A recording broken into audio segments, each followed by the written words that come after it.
Okay, here we go. Video number 5, the last one in this series. This one's going to cover a grid-based layout with horizontal and vertical scrolling. I'm going to use an inventory system for the context for this, so like a player inventory. So we're going to have buttons in it that are going to lay themselves out from left to right, top to bottom. And they're going to have little icons on them just to represent different sort of items. They won't do much more than that though. So we'll get started with it. As before in the last couple of videos, I've got the canvas already, just with some settings in it there. I don't have anything attached to that just yet. I've got 2 scripts down here. I've got a script that we're going to attach to the buttons, to the content. It's going to sort of just basically hold on to, or it's going to just hold on to a couple of values for us. That's about all it's going to do. And we've got the control script that's going to sit on the whole menu itself, and it's going to hopefully do all the hard work for us. I've got the scene saved, and I've got the canvas saved as a prefab as well. I've got a few sprites, just like last time, a few colors, most of which I don't really use, and I've got a few little 64 by 64 sprites down here that I've created to use as the items icons. I'll just show you quickly what I've got there. Nothing too fancy, so just some basic settings. Whatever works for you. You can sort of do this however you like. Cool. Alright, so to the canvas we're going to set something up very similar to before. We're going to attach an image to it. We'll call it inventory menu. I'm going to attach an image to that, which we'll call viewport, and once more, final one, which we'll call content. There we go, so exactly the same as before. I'll create, to the menu, I'm going to attach 2 scroll bars as well. So 1, and I'll just duplicate that 2. And we'll call this one horizontal scroll bar, and we'll have a vertical one as well. Vertical, there we go, Q. Alright, I won't play with them too much just yet. We'll get everything positioned first. So we'll go to the menu. I'll make it 350 by 350. Yeah, looks good enough. I'll just change the color of that too, just make it something a bit nicer, light blue. The viewport I'll make 300 by 300. Yeah, looks about right, that's okay. What will we make that? We'll make that light green, and the content I'll just leave that white for now. Alright, the scroll bars. So we've got the vertical one. I think first thing I'll do, change the direction for that to bottom to top. And I'm just going to anchor it to the left, like that. And the horizontal scroll bar will do similar, we'll just anchor that onto the bottom center. Alright, cool. We might adjust the width of that to 300, make it the same as the mask. Same with the scroll bar, we'll adjust the height. There we go. Cool. Looks pretty good. Just apply all that. Alright, we'll attach some components to this stuff. So I'll start with the inventory menu. We'll attach the scroll rect. And we can probably fill some of this out now. So we'll set the content. That'll be the content. We'll have horizontal and vertical scrolling. We will have clamped.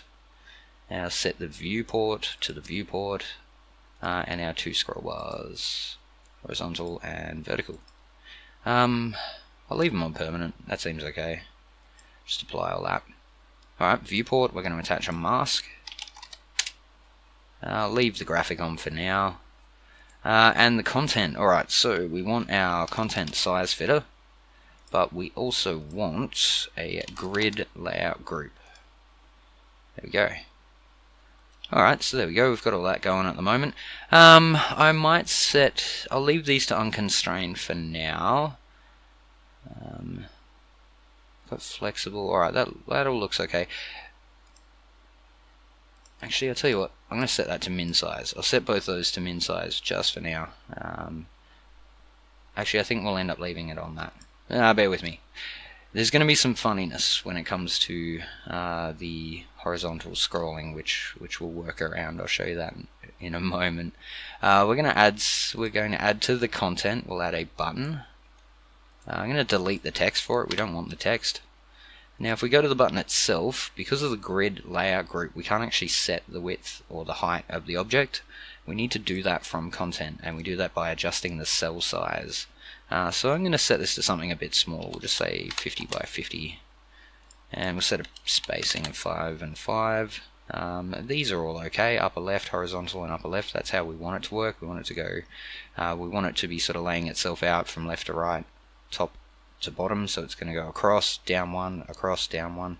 If you want to change that, just play with these. You know, start axis of vertical will make it go down instead of across. The constraints. Now, this is where it's going to get a little bit interesting. If we set that to fixed column count, which is ideally what we want, so let's say we probably want 10 columns if we have a look at that. Where's that going to line up with? So about there. So it's almost half. So if we set that to 5, where's halfway? So yeah, 5 is going to be about the maximum amount of buttons we can clearly fit on this mask, I'd say. So 10 should guarantee us some scrolling. And I'd say we'll probably want, I don't know, double that at least downwards. So yeah, so we'll probably do, I don't know, what's that? They're 10 across 5, that'd be 50. So we'll probably do 100 items to make sure this works. Now, there's a bit of a problem. If we go to the content, we shift that over. I'll set the pivot points in a second. You'll notice it's actually going over the mask, and because of that, the bottom one's scrolling. Now, I do want the fixed column count, so we're going to have to work around that. And the only fix I've managed to find for this so far to prevent that automatic sort of the fact that the item's over it and get a good scrolling, like still get the content size fitter to work correctly, the only fix I found has been by scripting. So I'll show you that it's not too complicated, but if anyone does know a quicker, easier fix, like if it's a setting thing, please let me know, because I have not managed to find an answer to that question. So all that said, I'm going to go to the content and we're going to adjust the pivot point because we want this to sit in the top left corner. So we'll say we want an X of 0 so that it's over on the left, and we want a Y of 1 so it's up the top. We can see it's doing that stupid thing that it does, so I'm just going to play this, and when it launches, we'll just try and scroll. There we go, so it's all happy now. If we turn it off, you'll see it's actually positioned correctly, and now it's going to stay where it's supposed to. But once again, you can see we have that problem. So right from the word go, even though we've only got one button, ignore the image there. That won't be present. But even though we've only got one button, we can scroll, and that's, yeah, we need to fix that. But we want it to go over. We do want it to be able to scroll. We just don't want it to be able to scroll yet. Now let's have a bit of a quick look. I'll just see if I've set everything else correctly. I'm going to go to the viewport and I'm going to turn the mask off. So we'll untick show mask graphic. You know what? I'm going to turn off the image for the inventory menu too, and we'll do it for the content. Just turn that off. There we go. Just apply all that. So you can sort of see how that looks so far. If we get the button and just duplicate that, we'll make sure it's actually doing what it's supposed to. There we go. If we let that go for a bit, it should start scrolling downwards as well, which according to the scroll bar, it looks like it will. Cool. Get rid of all of them. Okay, let's go to the button. Let's add an image to it, and we'll call it icon. And you can see it's pretty big already. So we'll shrink that down to be the same size as the button. And I'm just going to pick one of those sprites that I had. There we go, the coin. That'll do. Zoom in so you can see what's going on there. It's not exactly center. That's probably my bad drawing rather than anything else. Don't worry about that. There you go, you can sort of see how that's going to look. You know, we've got just going to have little icons like that, each one hopefully with a different sprite. So that's most of the layout. Like I said, it's not perfect at the moment. We do need to fix that scrolling at start thing, but we should be able to sort that out in the script. So we'll get working on that now. Alright, so I've got the inventory button script open here. This is once again the script that's going to be attached to the items in the menu itself, so the buttons. I'll keep calling them buttons because that's sort of what they are. We'll start with that script because it's going to be nice and easy. We're only going to need one variable, I reckon, and that's going to be a private. It's going to be a reference to the image attached to it, and because of that, we're going to need, because I always forget to add this first, using unityengine.ui. I just need that import there. So private image my icon. So that's going to be a reference to the image, the button's icon, the object that's attached to it. Alright, so what do we need? We just want to do a public void set icon. We're going to pass it a sprite. My sprite, that'll do. When that's run, we're just going to easily say myIcon.sprite equals mySprite. That's all we need to worry about in that one. I think that's all we need to do in this script. So just going to go to inventory control. This is the control script. Need a couple of things. We'll start with...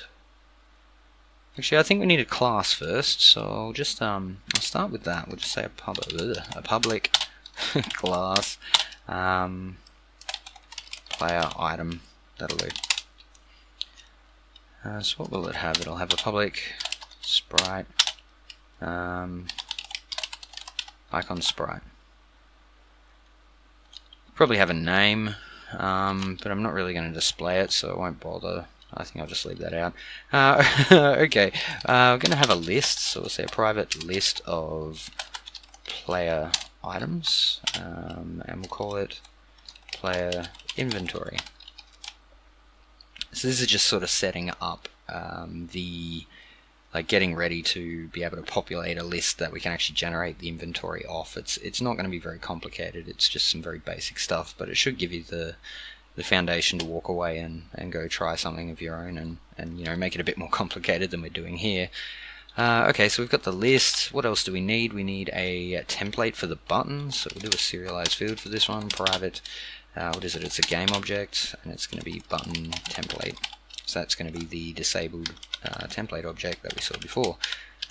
Alright, and we also need one more thing, at least for now. So we're going to do a serialized field for this one, private, and it's going to be, what's it going to be? It's going to be a grid layout group. And I did it again. I need the import. There we go, using UnityEngine.ui. Thanks, brain. So private grid layout group, we'll just call it grid group. And we're going to use this to adjust the column count on the fly. So hopefully that should work. Alright, so void start. First thing we might do, let's fill that. Actually, sorry, we need 3 more variables. We can probably just use an array actually, so we'll just do that. Serialized field, private sprite, make it an array with the brackets. What are they? Icon sprites. And we'll just fill that out in the editor. So yeah, we're gonna pick one of those at random when we generate each item, and that way they'll all have different icons. So when we start, let's populate that inventory. So for I equals I is less than or equal to, what did I say? Need at least 100, I think it was. Oops, I plus plus. Going to do a loop, and each time the loop runs, what do we want to do? We want to say player item, new item equals new player item. What did I call it? New items.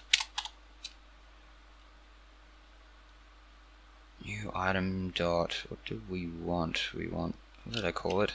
Icon sprite, that's right. Ugh, goodness. It equals icon sprites, and we'll just do a random.range in here. Between 0 and icon sprites dot length. That should be fine. So it's just, when it starts, it's going to create 100 items, and each one is going to give a random sprite to, and then we just want to add it to the player inventory, which means we need to initialize that list, which I haven't done yet, so we'll do that in a sec. Player inventory.add, and then we're just going to add new item. Nice. And we should initialize that list, like I said. So what did I call it again? It's the player inventory equals new list of player items. Cool, so it's going to initialize the list, it's going to 100 times create new items, give it a random sprite, and add it to the list. That's all we needed to do at the moment. Okay, just going to create another function, just call it gen inventory. This is going to generate the all the not the items. This is going to generate the buttons in the inventory for us based on the player's inventory, and that's not going to run yet. We'll add that into start once we're done, if I remember. Hopefully I remember. Now that I've said this, I'm going to look foolish if I don't, that's for sure. Alright, cool. So what do we want to do? The gen inventory. So let's attach the inventory control. Essentially, yep, alright, cool. We just want to basically start creating that button. So, new button, game object, new button equals instantiate button template as type game object.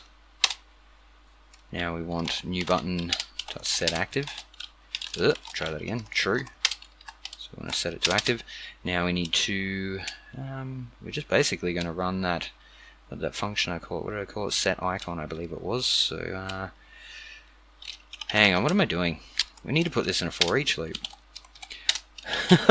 Sorry guys. For each player item in player inventory.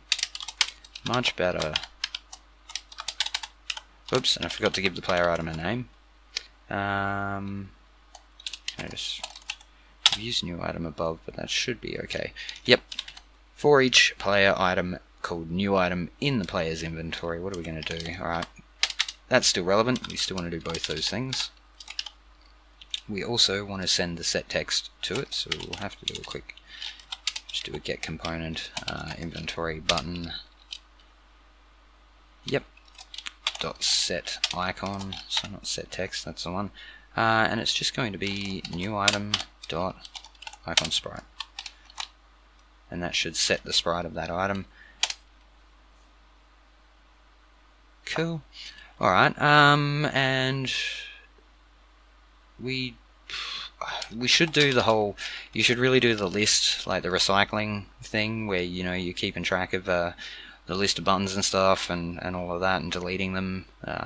See the previous videos, they do cover that. I'm not going to do it for this because we're only going to run this once, and I just wanted to populate the list once for you. So apologies, I'm not going to cover that here. Alright, there is something else we do need to do though, and that is if this goes over a certain amount, we want to actually adjust the column counts. That was sort of what I was talking about before, and I believe we'll need to we'll probably need, I'll do it in the for each loop for you. You probably could just at the start just do a quick check and something like if player inventory.count is sort of greater than, greater than a certain amount, then you could just adjust the columns accordingly, but you need to adjust it, otherwise it'll look a bit strange. So work with me here. Alright, I think what we'll do this before the for each loop actually, because we only want to do this check when we're generating the inventory. And sorry, I've forgotten a couple of things. Hang on. We need a new button.get component, or that won't work. Another thing as well, we also want to set new button.transform.parent to equal the not transform.parent, sorry, set parent. Done this enough times, I should know better. To be the button template.transform.parent with the false parameter. Cool, that'll make sure they actually spawn correctly, otherwise we wouldn't have been able to see them. Alright, cool. So what's the check we're going to do? What we're going to do, I think, is we'll say that if the player's inventory.count, so if their inventory currently has, what do we want? We want 10 columns, so I'm just going to hard code this, but you could probably set it to a variable or get it from the actually get it from the grid group itself, but we'll see. So if the count is greater than 10, well, we want 10 columns, so if it's greater, no, not greater. We want to do it if it's, yeah, alright, sorry. If the count is less, excuse me, if the count is less than 11, so if it is 10 or less, all we're going to do is say the grid group. So once again, we're going to drag and drop that in the editor. We've got the grid layout group up here. So the grid group constraint is going to equal, and it should hopefully auto-populate this for you. But grid layout group dot constraint dot fixed column count, which I'm not even sure if we need that. Hang on, let me just go back and check. What is it set to already? Yeah, so I've currently still got it set to fixed column count 10. So you know what, we probably don't even need to change that because that's never going to change. So it's probably good to know how to do that. So there you go. If you wanted to change the constraint in the script, you could do it this way. So those are those three we saw before, but it's already on fixed column count. We don't need to change that, so I'm not even going to worry about doing that. Instead, I'm just going to say that grid group dot constraint count is going to equal the player inventory dot count. So if there's less than 10, if there's 10 items or less in the player's inventory, we're just going to set the amount of columns, or the column constraint, to be equal to the amount of items that we have. It won't really impact on the scrolling at all, because once it's below 10, it's just going to sort itself out. It just means that the scrolling is going to be consistent with whatever we have in our inventory at the time. If, however, we happen to have over 10 items, so because there's not another one, so it doesn't matter. So if it's if it's less than 11, if it's 11 or more, then all we need to do is simply say that the grid group dot constraint count is equal to 10. So yeah, once it hits 10 items, if you have 10 items in the inventory, once you've done that, it's going to then set it to 10 columns, and it'll start working correctly. So I should hopefully be able to show you guys that too. Alright, I think that's all we need. Actually, we want to call this, so we'll just do it after the for loop up here. Just gen inventory. It's only going to run once, and it's just going to populate the inventory with 100 items. That's fantastic. It's going to look good. Can't wait to see it. Alright, cool. I think that's all good. Let's get these scripts attached and filled out and everything good. Oh, whoops, I did this in a break a little bit before, sorry. So buttons disabled. If you haven't done that, make sure you do that. And to button, we're going to just minimize that sprites folder. We're just going to attach the button script. Come down here, my icon doesn't have one at the moment, which I don't think it will. It's not supposed to, so I'll just apply that. Oh no, wait, yes it is. I'm being silly. We want to apply the icon because that's referencing the image. Cool. Okay, and the control script can go on the menu. What do we got? If we come down here, button template. Alright, we'll just drag and drop the button in there, the disabled button. And the grid group should be the only one in the scene, so it's attached to the content. Icon sprites, we're going to have 3 of them because that's all they have. And I'll just drag and drop these in. Coin and note. Apply all that. Right, I reckon that should be good to go. As long as I haven't forgotten anything, but we'll soon find out. I'm just going to try and play it. Hopefully we should have a massive list. Sweet. Here we go. It should only be 10 long. 1, 2, 3, 4, 5, 6, 7, 8, 9, 10. And I'm not counting 100. I'm not counting... What would there be? Actually, that'd only be 10. What am I talking about? 1, 2, 3, 4, 5, 6, 7, 8, 9, 10. Nice. 100 items. And as per usual, you can scroll it. I don't know if I've specifically stated it in a video already, but I believe this should work for touch. I can't be bothered testing though, so if anyone finds out it does or doesn't, hey, let me know. So it should work on a mobile device, these UI elements. But there you go. That's it working. And I'll just show you the scroll thing doing what it's supposed to as well. So if we set, what was it, 100? Let's just set that to 4. So it shouldn't hopefully be trying to scroll like it is already in the scene. There we go. So at the moment it's just set to a column count of 4. I'll just pause that and we should be able to see it. If we go to, where is it, under viewport, content, we should see it. There we go, constraint count 4. So yeah, if it hits 5, it'll be 5. It'll basically keep going until it hits 10, at which point it'll just remain at 10 and then keep going through. There you go.